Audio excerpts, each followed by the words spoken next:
We are here because we are dedicated to helping the entire CrossFit community. Determined to elevate coaches, box owners, athletes, and everything in between, we believe that this mission will begin right here, right now. While this time and this goal begins with you, our hope is that you take this fire ignited within you and weave it into your own life with the same unrelenting passion to give those you have the privilege of coming in contact with the best hour of their day. Damn it, I've wasted both hands, both hands wasted. Both times, Fern, but welcome back. Best hour of their day. Your host, Sacrament Fern, KG, also known as Katie Springstein, back virtually. We're back from the Rogue Invitational. You guys are hearing this before all the content goes out there, but I'm going to tell you now, go over to our YouTube channel, hit that subscribe button, because some serious content. I don't mean serious in the sense that it's like a drama. I mean serious in the sense that it's going to be freaking awesome. Yeah, I'm been speechless, Fern. No, I'm not speechless. I've been withholding texting Nate to send me just clips of it. Oh, Yeah. That's the worst when you're a media guy and you like, it's like when you take those family pictures and your wife is like, I'm going to ask for the pictures. I'm like, we literally are driving home. Like she hasn't. I don't think she has any of the proofs yet. But just a heads up for Katie, Fern, I am drinking Alpha Brain from On It when we were there this weekend. So if I appear smarter, it's the Alpha Brain kicking in. Alpha Brain coffee, man. It's nice to be home though, right? Like people ask us all the time about seminar staff. Like, what's the best part? Coaching other people and making them better. What's the worst part? Travel. Everything else. But the travel, dealing with turds. Yes, particularly because yesterday was just a complete goat rope because of all the American Airlines cancellations. Freaking communism at its finest. You know, Fern. The upside was I spent like 4 hours in the Centurion Lounge yesterday. You were drunk. I could tell when you took that picture. That was gross, by the way. Disgusting. I almost like went and talked to that guy. I was like, dude, what are you doing? It just goes to show that even in the lounges, you get dumb people. Like for reference, it was on Fern's story, so it's probably not there anymore by the time you're listening. But some dude was literally in the lounge, barefooted, feet on a table. On a table. I was like, not just dude. Barefoot in a lounge is one thing. Like I can handle that. Like I'll kick my shoes off here and there, especially like in the more booth style chairs where like I'm not offending anyone. But barefoot on a table, come on, dude. That's like. I like looked at it, and I wouldn't care. Like I put my feet on all my furniture just because. But I was like, there's no part of you that's like, this is inappropriate.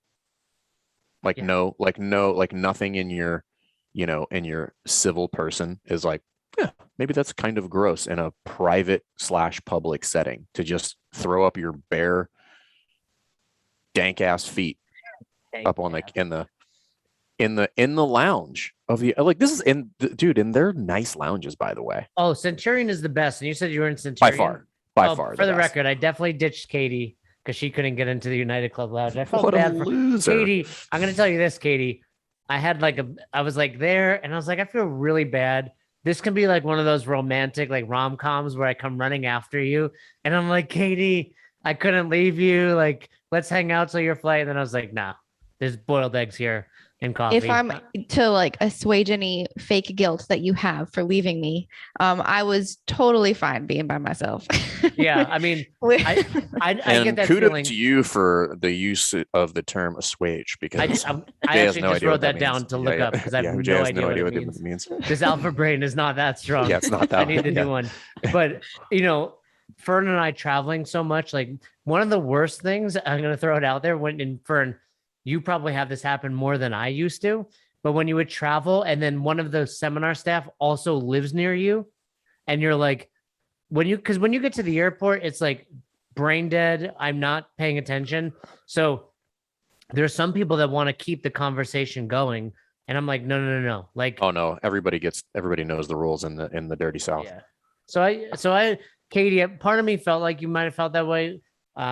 I'll give a shout out to our other friend, Katie Powell. Her and I used to travel quite a bit together, like both out of Denver. We also lived in Florida at the same time. And she's like, like us, where I'm like, Katie, I love you. Like, I'll sit next to you, like, but don't talk to me. Like, we're not talking for the next 5. Like, we part ways when we get to Denver or, the airport. So, and she Yeah, was always cool. I travel a lot with Kristen and used to travel a decent amount with like Sarah Wilkinson and Courtney and Cassidy. And everybody just kind of like, you didn't have to, like, that's the cool thing about the crew. Like, nobody needed to talk, but if we talked, it was cool, but everybody was totally cool not talking. And there was no like, when you get home to your final destination, there was no like waiting for the other person to come out of the, they're just like, I'll see you when I see you, dude. Like, I'm out, I'm going home.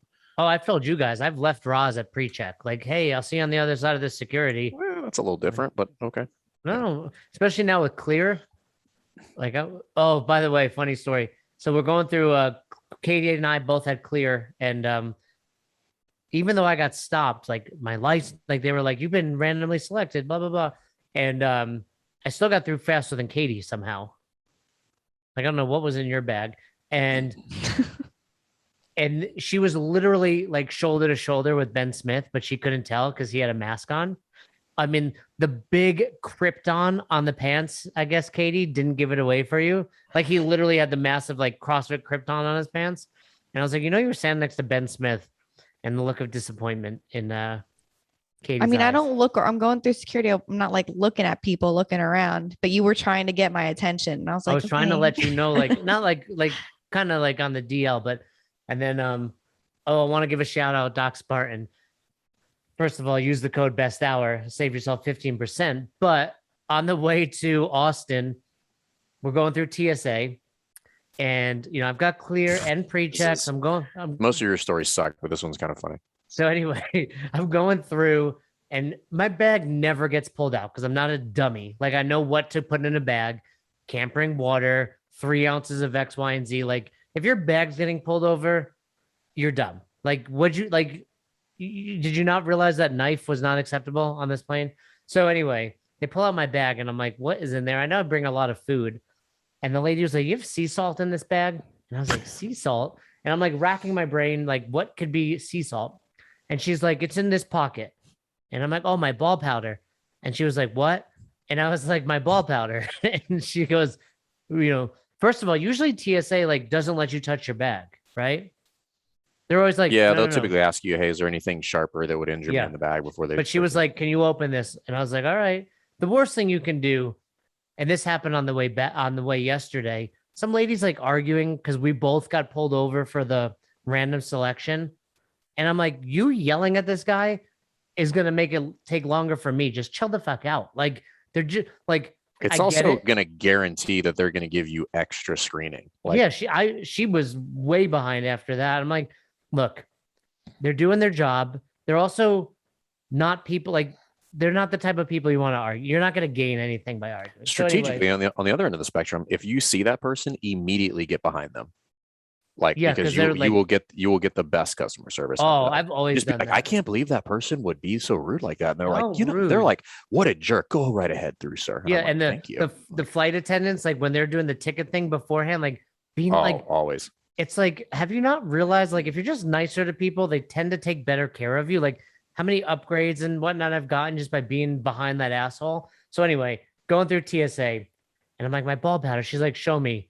And I take it out, and it literally says ball powder on it. And this lady just starts howling, like full-blown cackling. And she's like, it's ball powder, like super loud, like almost like I could have gotten embarrassed by how loud she's talking about my ball powder. But shout out to Dale. I immediately text Dale from Doc Spart, and I text you guys, and I was like, your ball powder was a big hit with TSA. So it's it was now sponsored by TSA. So if you use code best hour when you apply for TSA pre-check, you will or Clear. Yeah, get held up in line for longer. I'm so glad I did that Clear thing. It's so fast. I told you, dude. Yeah, that was great. No, but we had a great trip. And like I said, please go to our YouTube channel because these episodes, we got some dropping in episodes. We had some fantastic in-person podcast. We have a whole pre-cap episode of this coming. I think everyone's favorite was Kevin Houston, my former coach at Albany CrossFit. Katie's mind, Fern, was still blown by how inept and cringy I was as a box owner. I wasn't shocked at all. Vern was like, there's no way I would have liked you back then. But yeah. I've told you that before though. Like it's Yeah. only at this point in our lives But are you I said- tolerable. I had written this down already, but I'm going to tweak it a little bit. But it's one of those, if you're happy and you know it, thank your ex.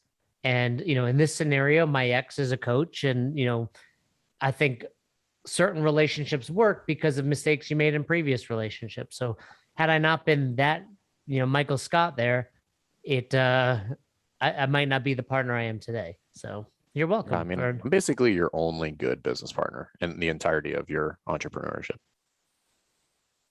Yep. Can't argue with that. I can't argue with it. You're a good partner. I know quite a few of them. I'm like, this is gonna be easy. Oh, yeah. You just have to not be a complete terrible person. Yeah, turd. So, we're gonna have a typical episode today, but in the coming weeks, we also have some cool stuff going on with every podcast. So I would recommend, continue to download, listen to it wherever you are. But personally, when I listen to podcasts, I do it through YouTube because it's just easier. I do pay for my YouTube, but there's no commercials. Not that we drop in a ton of commercials, but listen to us on YouTube and you're going to want to maybe have it pulled up and watch it because dropping in-person podcasts, some other fun stuff that we did at the Rogue Invitational and On It and other cool places. We got some big things coming. I can't wait. And I don't get excited about anything. But if you don't subscribe to our YouTube channel, you're a complete turd and you're missing out on some amazing content. And I tried to block INV1245. So INV1245, if you're having a hard time finding our YouTube channel, it's because I blocked you because you haven't changed your rating yet. Yeah. Funny story. One more funny story. We're at the Is Rogue it funny though? It is a little funny to me. Okay. We're at the Rogue Invitational and somebody introduced themselves as INV1245.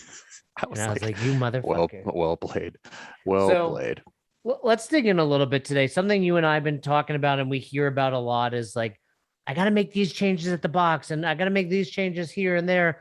I had a post up recently, some versus some, and your favorite, quote is like, who's everybody?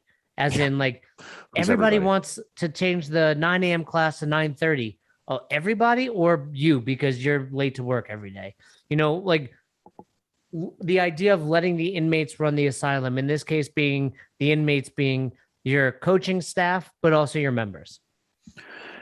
Yeah, this is a struggle. I've been through this at multiple iterations and there's multiple guilty parties here. So it's typically either the coaches don't want to do something. I think what was the most recent one I had was like, well, the coach just, they don't want to do it because they don't agree with doing the coach evals. And I was like, okay, see ya.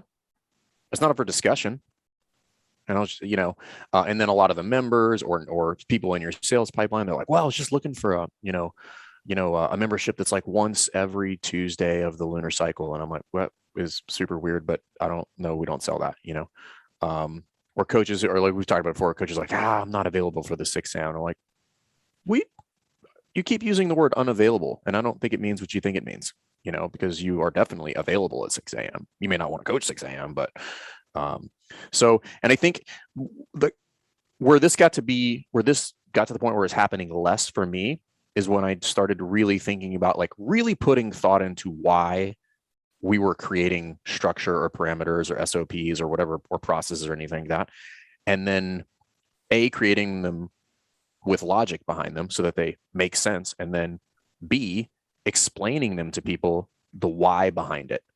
But if you don't have either of those things and you can't explain somebody why you do something and why it's logical and what the desired outcome is, this is when you get pushed back. And this is when people are like, well, I just don't know that doing coach evals is, I don't really want to do that. And I'm like, well, see you, Bob. It's been fun. And the whole point of this is like, stop letting people inside the business because they don't have the business's best interest in mind. And when we say the business, we mean all of the contributing parties or stakeholders, as CrossFit would call them. It's in their best interest that they don't want to do the thing, right? But it's not in the best interest of the clients. It's not in the best interest of the business. It's not in the best interest of the staff or the business owner. It's just not what they want to do, and that's not a mindset. I think it's one of the biggest mistakes box owners make is just listening to like first, like how many times have we told people like, please don't do this dumb survey you're about to send out? Because like you said, and I think you've kind of tweaked my opinion on surveys. Like I don't think surveys are inherently bad, just the way most people do them are inherently bad, as in asking the wrong questions and not having the right answers available. You know, Again, so going you're- back to if you design a survey logically and you design it so that there is a very tangible outcome at the end of the survey to give you the information to make a decision, then I'm all for some surveys. Right. But if it has no value add, then it has no value add. If you're just like, rate your experience 1 to 10, I'm like, that is a dumb question. yeah, yeah. So many people do that, but then they also just like dive right into like, oh, we need a yoga class. I posted about that the other day. We need a yoga class. I'm like, cool. Are you a CrossFit or are you a yoga? Oh, we need to follow this like cool bodybuilding program, and we're gonna put it only at one class a day. And it's like, cool. So now those people that were joined here because they love CrossFit are doing bodybuilding, like because Right. Sally wanted to do a bodybuilding program, or because you, also it's also because you as the owner think it's cool. Now everybody needs to think it's cool, or Right. And so, and I've had, it happens to me all the time where, so there, I don't remember where it came from, but the discussion, and I'm not opposed to ideas, right? So this is not, I want to make no bones about this. You're going to get good ideas. And when I say good ideas, I mean, not good ideas. You're going to get a lot of ideas pushed your way. What I want people to really think about is like, you are not required to say yes or no. You can, a non-answer is appropriate in a lot of answers. And you can just tell people, I don't know yet. Like I will let you know when I'm ready to make that decision. One that just came was like, we should do a recovery only membership. And I'm like, I'm willing to entertain that.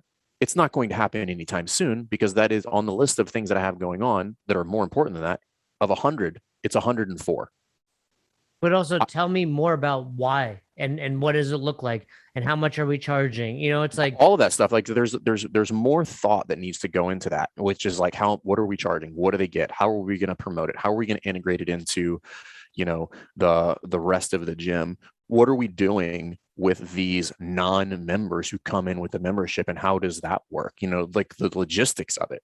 Like how are we what's the onboarding for that? Like who is going to be the salesperson that sets that up, that walks them through all of that? Like all of the, you know, down in the weeds stuff that if you're going to launch something like that needs to be thought through to the same degree and in all of the intimate details that you would design your core offering sales process or whatever it might be. But you leave all that and you're like, hey, we're just going to offer this thing. And I'm like, that is one of like 58 spokes on the wheel that you just said, you know, just threw that out there. and I mean, you know, we like to say people open their own affiliate because they want to be their own boss, they want to have control, and then they let these 50 to 100 other people basically be their boss. And you know, and I think it's important that we make it clear, value your members' opinion. I would also go as far as saying certain people's opinion should be more valued than others. Like somebody either, you know, A, new who doesn't know any better, or B, if you get, there's always a member that's very vocal, but kind of a turd of a member. You know, they don't, you know, they don't. And Great story about that. Go ahead, share it. One of our clients just sent me that the other day. He was like, they were going through all their list of who all the people to bring up in the membership, you know, so they had a hodgepodge membership. They had like 58 memberships. You know, it's like somebody, when I do like the money map call with people, I'm like, congratulations, you won the highest number of memberships award that I've ever seen in my life, right? We have 27 different memberships, you know. And he's going through, like we tell like one at a time, and he was like, he's like, one of my best friends in the gym is like bitching and moaning about the membership coming up. And I said, and he was like, I don't know what to do. I was like, tell him it's not a discussion. Yeah. And it is what it is. And the next day he was like, he came back and he was like, it's fine. I'm like, I know, because he didn't have an option. Like, it wasn't like, hey, how do you feel about this? It's like, this is what we're doing, man. If you want to talk about it, that's fine. And there are some things that we can play around with, but it is what it is. And I'll give you a story, like a real life story about me. I go to jujitsu. Was that not a real life story? Not about me. But so only you live in real life? which we all know is Well, just the is typical- absolutely not correct. Yeah. The typical feedback we get is more Ackerman stories, less Fern stories. Do you have these in writing? Let me They're guess. not writing. They're You sent out a survey and got I did that it. feedback from people. And I didn't you? deleted it because I didn't want you to see it. I didn't want you to feel like you're sensitive. That's definitely not what your sister told me this weekend. We we tried to cancel you yesterday. That did not go. Was not well received. Yeah, everybody was like, "This is pointless." It's Not like most. wasting energy. It's like most canceling. Like no one gives a shit. Yeah. Well, a select handful of people. What was the biggest thing you learned about me, each of you, Katie and Fern, after meeting my sister? Oh, I know you as probably as well as I'm gonna know you. Like nobody tells me anything where I'm like, I'm shocked. You know, like, and I'll listen. I'll be a little grandiose, right? Because you've told me this many times. I have like pretty good skill to evaluate people. It's not perfect. I'm not like a mind reader or you're good. anything I mean, like that. But like I pretty think a often, like great like you'll coach- say something, I'll say something, and you'd be like, that's pretty good. Because it'll end up being true. And I'm like, and it's not me judging. I'm like, here's what I think is maybe the scenario that this person has got going on. And it ends up being true a lot. And you're just like, yeah, like you were right. I'm like, well, I think all good coaches are good at that. And I also believe your military background really I think one of your best super skills is like sifting through BS. Sifting through BS, the surface stuff, like the non-issue things they're facades of. Well, you're great at that, and you're great at like being stoic. Like you're pretty flexible and easy to get along with. And like yesterday, dealing with the airlines, like I could tell you're annoyed, but I would have been like, "What the?" Like I'd have been angry. Like I wouldn't have complained. Like don't get me wrong, I'd have been, but it just would have been like, you know, that feeling you get of like anxiety, like anxiousness. Like I don't think you get that. You're like, this sucks, but I'm gonna go drink in the lounge. All right. That solves everything. I was like, the food that was great too, but man, the Centurion Lounge has the best food. Like the best food. United Club, if you want to eat like moderately healthy, you could have boiled eggs. The Centurion Club, like I said, has like a full Chipotle bar at some of them. Dude, there was never not fresh food on the bar there. And I think can you drink for free at Centurion? I mean, I did. Yeah. Katie, what about they you? might send me a bill, but I definitely had a lot of booze. Yeah, I think at some of the others you have to pay. Katie, what about you? What did you learn about you from your sister? Yeah. It's everything that she talked about. It seems pretty in line with, what I've experienced so far, 2 times being with you in person. I did learn that when you say I'm so full, it means that you have to say it at least 2 more times before you're actually done eating.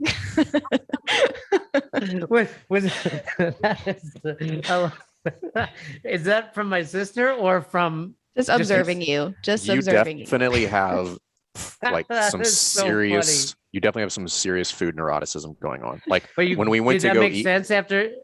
Yeah. What were we gonna say? But I knew that already. I've been but around now you see where it comes from.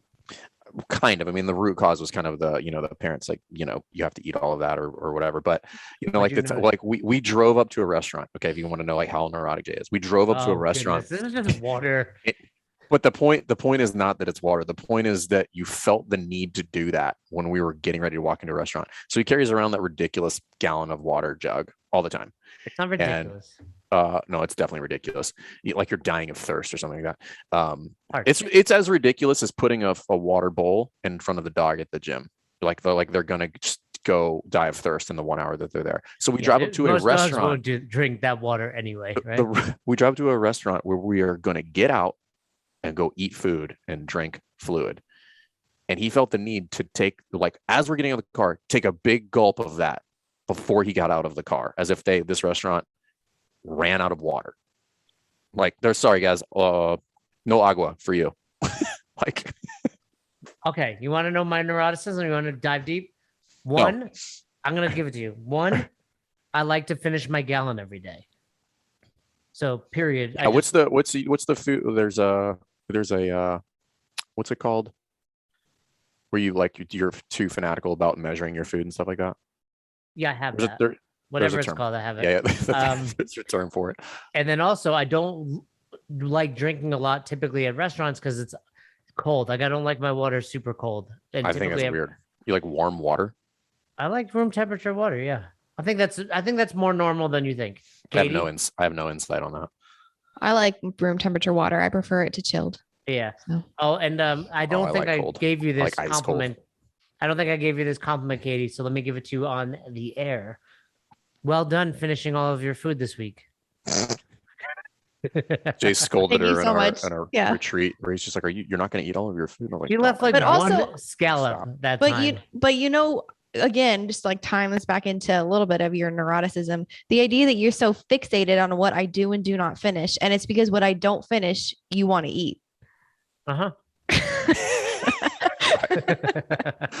Yeah. So going back to what we were talking about, like I tried. You did share your Katie's pecan not pie going to with let me, which Katie's not going to let Jay dictate how she eats her meal because she's like good about that. she's Katie right. She's like is very work. good about. 'Cause I was texting her like, and not we were taking you talking about seriously. like She's very good living about with- not taking you seriously. staying with a bunch of dudes on a trip. Like, Katie's good at being Katie, and also getting Thanks. comfortable with us. Like, for example, she ate the last donut hole, even though I wanted it. I ate your other Like- donut because I Yeah, knew you that wanted was- it. Yeah. I did want that one. So You had two of But- those then. You had two of those donuts, Fern? and half the donut holes. Yeah. So Which I'm I trying to got for I'm going us, through a by the bulk. way. I'm trying to going through a bulking phase. I'm trying. I'm just chubby. Roz is like, Yeah, I "Ooh, think you ate I what think- you wanted in Austin, right? been When I meaning- came I've- back. yeah, I've been meaning to talk to you about that. The yeah, I think that is a serious pain point for gym owners. Is the reason people get pushed around is because there's no intent behind designing what it is that they want, right? Whether it's the scheduling for the coaches, whether it's price points, whether it's services that you offer, whether it's what you do with the gym.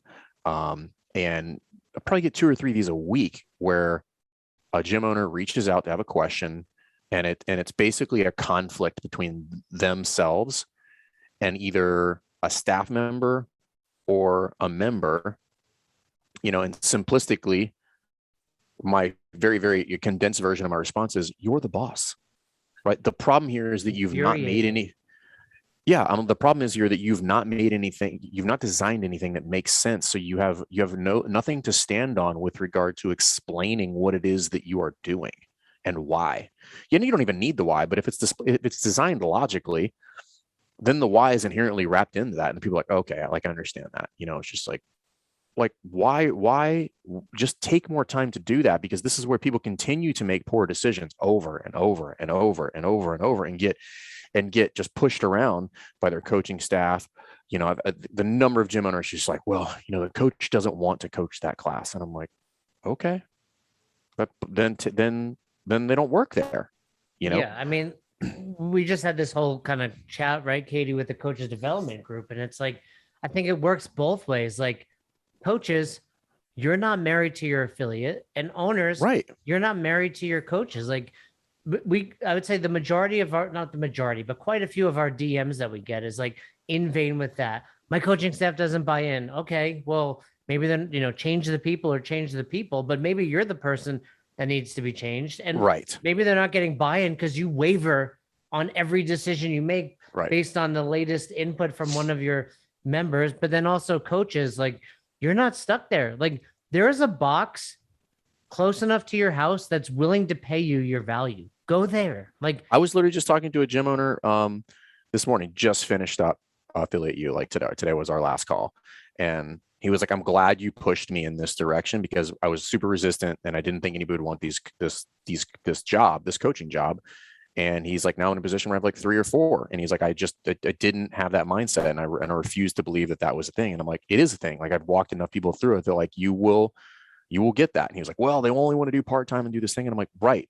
It, like, same thing when you're trying to get somebody to take a job. They're like, well, Bob doesn't want to work those hours. And I'm like, then move on to the next one. Right. It's not a discussion.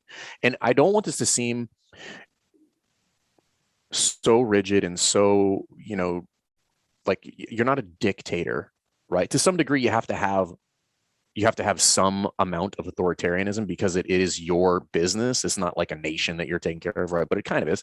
But there's a transaction, right? This is a transactional thing, right? For labor or for service. And in order for that to happen, everything needs to be clear.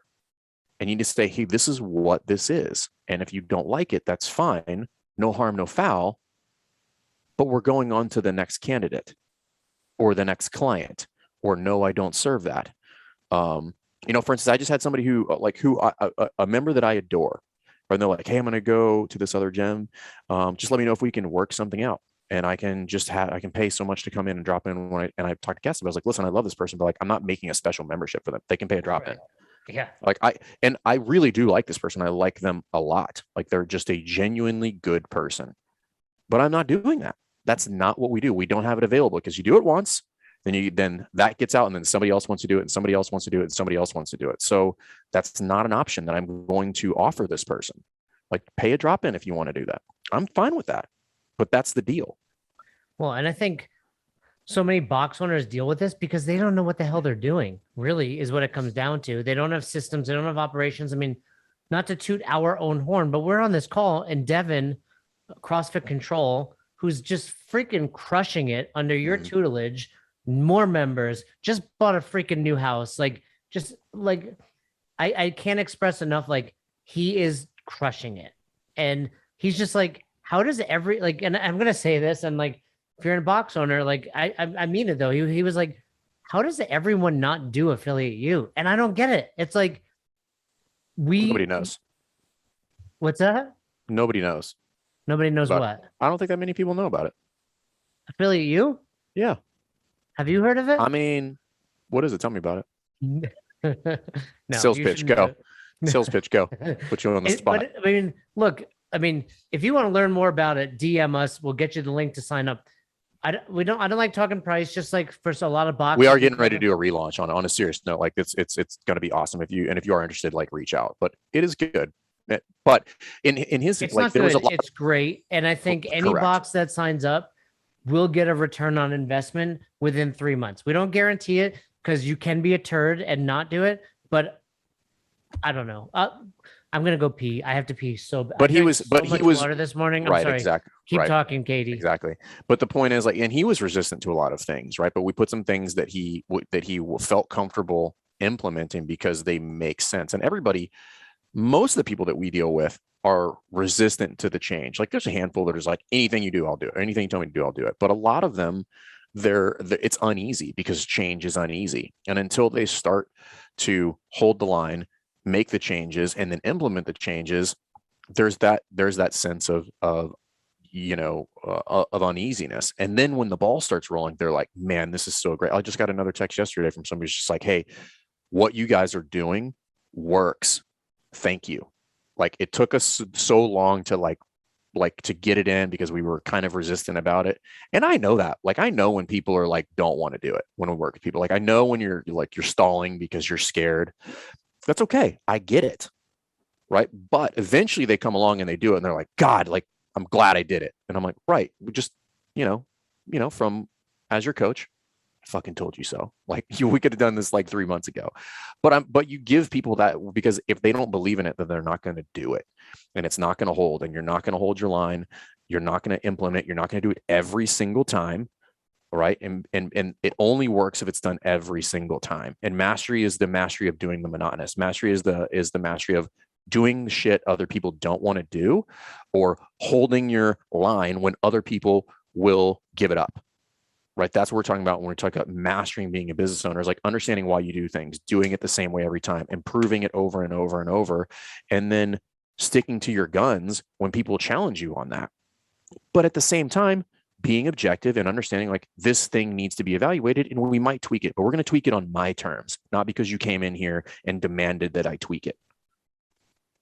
Yeah. And I just think, I see so many boxes struggling. You and I have been to multiple summits. We go to another one this weekend. Being at the Invitational, we met quite a few box owners, and there is so much growth coming in this space. And with what home office is doing, it's absurd. And if people aren't willing to invest in themselves and listen to somebody else, one of my favorite parts of the whole weekend was when we sat down with Jen and Amanda of Bombshell. They came over, and first of all, I don't know about you, Fern, with your clients, or Katie, from like, it's like so cool. Like, you've interacted with these people for over a year. Like, you feel like you've met them and know them. to see them in person, it was like, oh, that's so. And Jen was even more jacked than I envisioned. And she's taller than you. There's that picture. Katie, post that picture, please. I was taller. But it was like, just like, it gives you like chills. It's like, Katie and I were joking, like when I was cringy as a box owner, like I still cared. Like that is the thread. Like I caring was handled differently, like maybe joking about someone's diabetes, even though like I cared about her. But like seeing Jen there and like hearing her stories and then running into them at the Rogue tent, looking at them purchasing a stack of bumpers, considering when I met her, she was on food stamps. Like she literally had a stack, I don't know, $1,000 in bumper plates right there. And she was like, oh, by the way, the equipment fee is paying for this. Like I already screenshot the receipt. Right. And it's like, motherfucker, like we are so freaking awesome. Oh, well, I'm glad that you have enough humility for the both of us. But it's no, true, I struggle. It's just a struggle for people. And I think this because it's like, if you build a house on shaky foundation, it falls apart very quickly. If any gust of wind comes across, if anybody comes over and pushes it, like it just falls apart. But if I build everything from the ground up and I build it and I understand that it's logically and I have things to back up things, then it's way easier to, like, I would have people texting me over the weekend, like about a bunch of different stuff because they haven't gotten to a certain point in the course and we're designing things for them on the fly because they're like, I got this thing coming up. And I'm like, boom, here's how you're going to do it. And they're like, that makes sense. I'm going to do it. And I'm like, of course you are. Right. Same thing. I just had another, but they had 36 people register for Bring a Friend Week. 36 people? 36 people. But this is because the way we designed it. And I've told everybody, like, you've probably seen emails come out from like, oh, this is what you're going to do. Here's your mark. I'm like, Bring a Friend Week is not new, by the way. Like I've been doing it for years, but it also is, it's not just something you just throw out there and it works. It can be mildly effective, but the things behind it are what makes it really, really effective. And doing those things every single time and understanding why you're doing that. But more importantly, understanding the ramifications of not doing it the same way every single time and why it's important. That's the real problem. And I'll tell you, if you're a box owner and you're not really sure what we're talking about, go over to the CrossFit Affiliate Owner Facebook group. Like I drop straight knowledge bombs in that group, like literal, like grow your business for free. On a scale of 1 to 10, how much does Jason have? Like, ladies, find you a man that loves you like Jason Ackerman loves Jason Ackerman, and you will live a long life. Katie, that was a good one. That was good. Katie, write that down. Book of Fern. We still got to put that out. Chapter 1. Find yourself a man. No, I drop straight gold, Jerry, gold. And people still want to be like, I'll give you the example. I was like, look, November's a great month for this, but the truth is it doesn't matter what month you do it. Export every past member at your affiliate. Do an export, whatever platform you do, you should be able to do that. They once paid you, they no longer come in. Not former drop-ins, not I did a free trial and never joined. Like they were members at one point. Export that list, write a nice email. Hey, for the month of November, no strings attached. We'd love to have you back. Sometimes you just need a kick in the butt to get back into it. I mean, it's a great time to do that after the pandemic. Maybe people that didn't come back. Free month, no strings attached, no credit cards on file, no anything else. And 90%, 95% of the response was great. There's always the handful of people like, well, what about the members that get upset? Fuck those members. Like, you're in charge. Like, if you have members that complain about that, that's your fault. And they don't want to hear it. Like how someone doesn't realize they are the turd is beyond me. Like, well, but this is what I'm talking about, right? So the reason that they are scared is because they don't understand why that person, and we're air quotes, that person, which is actually not a real person. It's just a manifestation of fear. Just like, well, so-and-so is going to be mad. I'm like, but what if they weren't mad? Because what if we design something logically? How are they going to get mad that you gave away something for free? I'll tell you what they will get mad at. They will get mad if you discount your membership for people to come in. And we're but not if you just give somebody something for free, I'm like, you can't be mad about that. I'm like, I'm not giving it to them for free forever. And that I've probably given somebody else something for free. I give away free stuff all the time because free doesn't cost you anything. Yeah. Right. And it's like, there's a difference between like member cost acquisition. Like it doesn't, like, a free membership for $150 or whatever you're paying is no different than spending that money on Facebook ads, which, by the way, will not yield the same results. Like, It's first not of even, all, they're not even remotely close. One is an actual expenditure, right? Money out of my Yeah, pocket. Free true. is no different than them not coming in at all, which is the exact same. However, if they join, the cost of that acquisition was the cost of the amount of time that it took you to send the email. So we'll call it 35 seconds. Yeah. And then to go one step further, so like on that exact thread I wrote, I would say a half a dozen, if not more, people were like, I listened to Jay, I just did it, and I've already got 5 people coming back. Like immediate. And this was not like we asked for anything. It was literally just I posted it. Other people were like, I've done this before. Jay's told me to do it. Like, we have, affiliate you clients in there, and people just want to be negative. And it's like, at some point, do you not realize you are the negative person creating this in your community? But it's fear. It's all based on fear, right? Because it's fear due to lack of understanding or lack of clarity about what is happening and why. Cassie and I were just having this conversation this morning. Like, it's that time of year, you get like, I mean, we're still outpacing, we're still doing net 3, but higher than average cancellation. I told him, like, we're going to get 50% of those back at the beginning of the year. Not because we're so awesome, because we're going to follow up with them and be like, what's up? You ready to come back? And they're going to be like, yep. And I'm like, see you Tuesday. It's easy, right? But the effort behind it and, understanding that I'm not going to fight with these people about leaving. They're leaving, right? And for any number of reasons, it's okay. But I know that it's not going to be forever because I know what we're going to do to bring them back. Like, they want to be here, just like life happens sometimes. And some people would be like, well, don't offer them anything, right? Or coaches want to be like, we don't offer them some free stuff. And I'm like, what do you know about that? Like, have you tried it?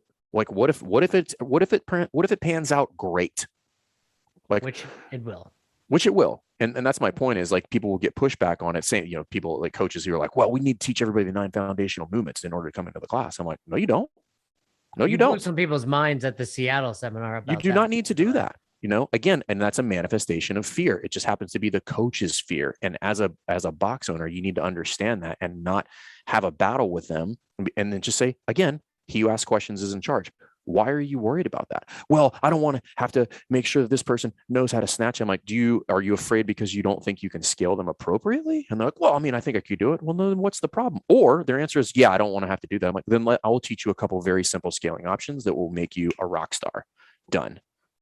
But again, finding out what it is that the problem is and addressing what this person's actual concern is, instead of being attached to the nonsense that is out front, which is like, this is a dumb idea. It's not a dumb idea. You're scared of something, which is fine. We all have our own fears, but what is behind that, so that your fear doesn't coax me into making a stupid decision because you are trying to dictate what happens out of fear. Yeah, you've nailed it. All right. Well, in summation, Ooh, good word. we're all dropping some big ones today. Check out Affiliate You, DM us. Katie will shoot you the link. But you have nothing to lose. If you're a box owner, you literally have nothing to lose. Just like No Strings Attached November, like, sign up for a call. Like, we'll talk to you, and most likely we will get you not only a return on investment quickly, but I mean, that's compounding. Like, that keeps coming in, and it's just silly not to think that way. And it'll make your life less stressful. You'll stop listening to the masses. Like, one thing that you and I are is like who we are. And, too many box owners open their box, whether it's Rife or Best Hour CrossFit, and, they try to change it to be. Best Hour CrossFit is right up there with level 4. It's not real. It's a mythical place. Google it and you will see it's on the affiliate map. So anyway, is it? It should be. What if I've been searching for your website all day. I can't find it. I don't have a website. Oh, so it's not real. Got it. But you don't need to have a website to be real. I'm gonna start an Instagram for Best Hour. You're gonna start an Instagram? Best Hour CrossFit. It'll just be pictures of me working out. Right. I can't wait. This member is so great. Member of the month again. It's just you. Look what look our best member did today. Yeah. And member of the month. But Best anyway, Hour CrossFit is on the affiliate map. That's right, baby. Right on the affiliate map. Anyway, Maybe we'll do a subscribe dropping to in. the YouTube channel. Everybody, subscribe to Yeah. the YouTube channel. If you don't, I will personally write you a very harshly worded DM into your DMs on Instagram. Except for you, INV1245. Don't even Yeah, think about subscribing. You're blocked. No, I want you to subscribe. I want to be. Don't I want to be best friends. Don't subscribe. Maybe on the YouTube channel you'll see a dropping in episode at Best Hour CrossFit one day. Maybe Maybe not. Maybe I won't have you guys. Drop-in fee $25 for. Anyway, subscribe. I think as former military, I think you should give me a discount on that. Did you not get my email about the rate increases? Anyway, I mean, we have a long-standing relationship. I feel like you should give me what I want here. I should have told you about it, but you see what Jay just did there, everybody didn't back down, and that's didn't back down. That's where we're gonna end this podcast. That's it. I won't back down. And yeah, subscribe to that YouTube channel. Hit us up if you have any questions, comments, concerns, and of course, highly recommend you checking out Affiliate U. Sign up for a free call. DM us. All right, all. See you on the next episode. So you never miss an episode of the podcast, subscribe to our YouTube channel and on all major podcasting platforms at Best Hour of Their Day. Thank you so much for tuning in and for being a part of the best hour of our day. See you next time.